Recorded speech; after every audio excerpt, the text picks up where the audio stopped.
জানেন কার্তিক মাসে এই খাবার খেলে লক্ষ্মীদেবী রুষ্ট হন? শেষ পর্যন্ত দেখুন, কারণ অনেকেই এই ভুলটা করেন। ১. কার্তিক মাসে মাংস খেলে চিররোগী ও বহু পাপের ভাগীদার হতে হবে। ২. মিষ্টি কুমড়া খেলে ধনহানি হয়। ৩. পটল ভক্ষণে বৃদ্ধি নষ্ট হয়। ৪. নিম পাতা ভক্ষণে মৃত্যুর পর পশুজনি প্রাপ্ত হয়। ৫. তাল ভক্ষণে শরীর নাশ হয়। যদি আপনি ভক্তিমূলক বা ধর্মীয় ভিডিও দেখতে ভালোবাসেন, তাহলে এই ভিডিওটা লাইক করুন এবং শেয়ার করুন যাতে অন্যরাও জানতে পারে। ৬. নারিকেল ভক্ষণে মূর্খতা বৃদ্ধি পায়। ৭. লাউ খেলে গো মাংস খাওয়া হয়। ৮.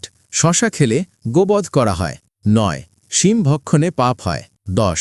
সাদা বেগুন ভক্ষণে পুত্র নাশ হয়। এছাড়াও কার্তিক মাসে ব্রত যারা করবেন তারা মাস কলাই, মধু, রাজমা, জাম্বুরা, মসুর ডাল, পান্তা ভাত, মাছ, মাংস, ডিম, মাশরুম, ইস্ট, সজিনা, কাঁসার পাত্রে ভোজন ত্যাগ